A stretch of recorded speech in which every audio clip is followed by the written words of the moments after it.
If you haven't had an opportunity to watch the pilot episode of Marvel's Daredevil, stop listening now. Major spoilers. Here we go. Episode 1 is called Into the Ring. Murdock's vigilante crime fighting and his new law practice find equally dangerous challenges in a murder case tied to a corporate crime syndicate. I give this season 1 opener 10 out of 10 stars. I thought it was perfect. It's definitely different from the Daredevil movie. It is absolutely different from anything that we saw from Marvel, period. I would put this back inside of the same grittiness as the Blade series. That's where I would put it at. It's so refreshing to see something so adult come from Marvel. This is a very adult show. It's for grown comic book fans. If you didn't like Man of Steel, you're probably not gonna like Daredevil. If you liked Man of Steel, if you loved Man of Steel, you're gonna love Daredevil. If you didn't like Iron Man 3, you're probably gonna like Daredevil. I can definitely say that, man. The reason why I say all that, the Marvel Cinematic Universe for me has been very frustrating, man. It's been like a love-hate relationship ever since Iron Man 3, Guardians of the Galaxy, Thor: The Dark World. For me, those movies just, I don't know, they irked my nerve, man. And then on top of that, we had the horrible, disgustingly sick season 1 of Agents of S.H.I.E.L.D., and it just seemed as if, I don't know, man, Marvel had lost their magic. And then we got this opportunity, man, to see Daredevil, return. They said, Charlie Cox, man, the dude that played on Boardwalk Empire, is coming to the Marvel Cinematic Universe, and he's going to be playing, he's going to be playing the role of Daredevil. And I was like, what? I was actually happy, that Charlie got the role. I mean, I'm a huge fan of Boardwalk Empire, I thought he did a really, really great job on Boardwalk Empire, man, with Slater, and I didn't know what they were going to do. Then all of a sudden, they sent out like a tweet or something like that about the black suit for Daredevil, and I was like, whoa, what is this? I was like, dang, that's crazy. They're actually going with the whole Frank Miller approach. And then all of a sudden, yesterday, because today is that obviously April 10th, yesterday they sent out this photo on Twitter and social media with this this reveal of the Daredevil suit, and I was like, oh my gosh, this is crazy. It looks totally different from the Ben Affleck's movie. Daredevil, and it just, I don't know, man. At first I had like a really strange feeling about it, because I was like, they're not really giving us anything, man. So are they not giving us anything just because it's going to be bad, or are they not giving us something because they want to just, wait for us to see it and actually see how it goes? I thought that after I watched this first episode, I said, you know what? They did a damn good job, and I really hope, man, that people give this show an opportunity. I loved it, man. So let me go ahead and start in with the review, man. This is going to be obviously a little bit longer. Usually my first, pilot episode review is a little bit longer than the rest of them. So let's talk about the young Daredevil first, and then after that we'll go from there. We'll go into more stuff as it goes along. All right, so Matthew Murdock is Daredevil. The character is played by Charlie Cox. He brings this dude to life. It is definitely not Ben Affleck's Daredevil. The vision inside of I guess you could call it blind vision inside of the Daredevil movie is not present inside of Daredevil. It's not present at all. I don't know how I feel about that as of yet, but as of right now, it's okay that it's missing. I do miss it as of right now because I watched Daredevil. I'm a huge, Daredevil Ben Affleck fan. The movie, I thought it was really good. I thought they were going to do a sequel. We got Elektra, and I don't know what the hell happened, to be honest. I really don't. I guess people just didn't like it. I thought it was dope as hell. But you don't see that inside of there. What you do get is the backstory, and it's almost as if it's, how do you want to say, the same format that Arrow, and I know I don't want to really talk about Arrow. I'm not going to really mention that show anymore after this. But how Arrow has flashbacks to the island, Marvel is doing flashbacks to Daredevil's childhood to kind of help you relate to the character just a little bit more, okay? So we find out that there was an accident that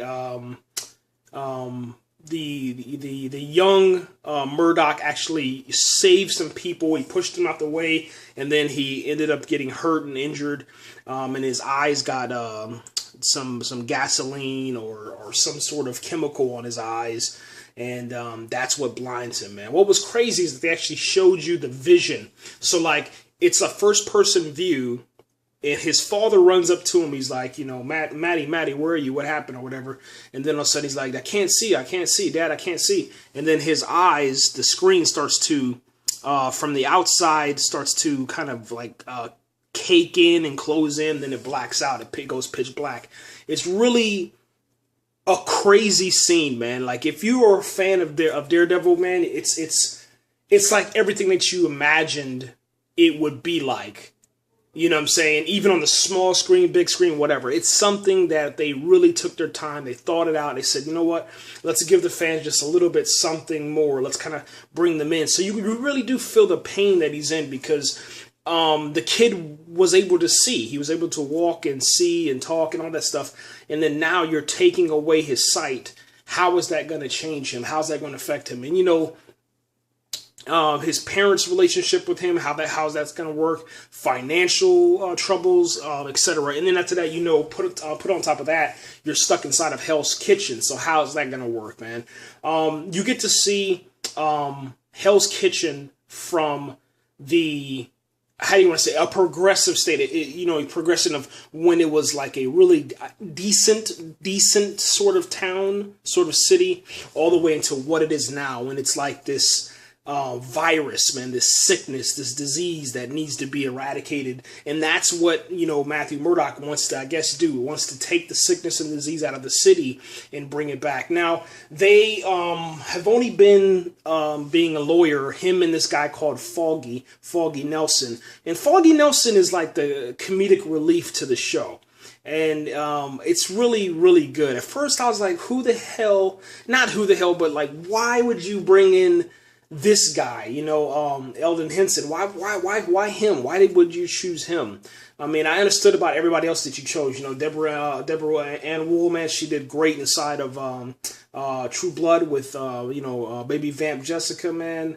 Rosario Dawson, you know what I'm saying? Vincent. I mean, like, you understand why they chose him, but now I'm understanding, dude. I think that he does a really great job and his perfect timing on his comedy, and I think that having Charlie and Eldon, man, work together, it's just perfect, man. Because Foggy and Foggy and Murdock and Maddie, you know what I'm saying? Murdock and Foggy, they're perfect for each other, man. They really, really are, man. What they do is starting out with Deborah and Wool's character, Karen Page. She's attacked by this group, okay, this corporation that is trying to stop her from releasing documents as far as for like pension fraud. And this fraud is going to lead to, exposing an entire corporation, man. And they have this corporation, I think it's called like Allied Trust or something like that. I forgot the name of it. But don't worry about that. We already know who runs it and we know everything that's going to happen.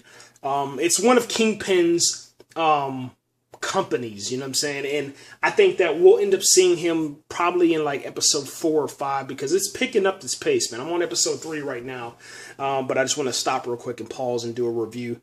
Let me see. Her character was attacked, and then Murdock and Foggy went to the actual police station, and they represented her. That was their first case. They had only been on the job like 7 hours or something like that, and then they took on the case. Now, what was kind of cool is that, kind of cool and kind of weird.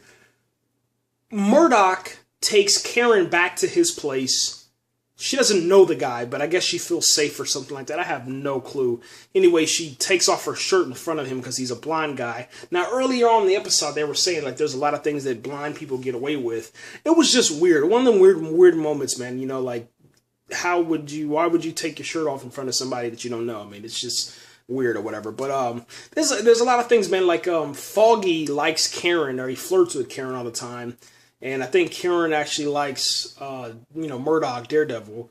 It's just some weird stuff, man. We'll probably learn some more stuff later on in the episode, going forward. But it's very, very strange, man. Anyway, there's some really cool and awesome scenes, man, with Daredevil breaking up some of the organization stuff. Anybody that's doing any wrong inside of Hell's Kitchen, he's going to stop you. So they had like this people that were doing either sex trafficking or human trafficking, whatever you want to call it. He knocked them cats out like quick, man. And it was really dope because like they didn't show you what he's seeing, but they kind of slowed down the time a little bit. Not like bullet time or nothing like that, but just kind of slowed down the time, let you hear some of the thoughts and stuff, or hear what he's actually hearing. Like he hears the rain, he hears the chains, he hears the footsteps, he hears your heart beating, he hears your breathing, he hears anything that you do. If you cock a gun back, you know what I'm saying, he hears the chamber, the bullet going into the chamber, and he hears every single thing. But they don't show it like they did inside the Daredevil movie, which is, it's okay, it's not bad, man, but it's still pretty cool, man. They kind of showed you a relationship between, Murdock and his father. They named some people inside of the series already. Krill is named. He's a boxer. His dad is a boxer. Charlie's dad, or not Charlie, but Daredevil's dad. And there's just a lot of stuff that the show does right, man. And I think what it does right is that it explains itself very well. Okay, you shouldn't be lost inside the episode. The characters, they're developed really well also, but they're just really fast as far as some of the stuff that they're doing in front of each other. I think that's a little bit rushed. Their relationship-wise, I guess you could say. Hell's Kitchen is definitely something that should be feared, and word travels fast about Daredevil. So we're going to see, I guess, more of that. That's my review, guys. I don't really know what else to talk about. Let me see. I think that's it, man. I like the glasses that he has on. I like the suit.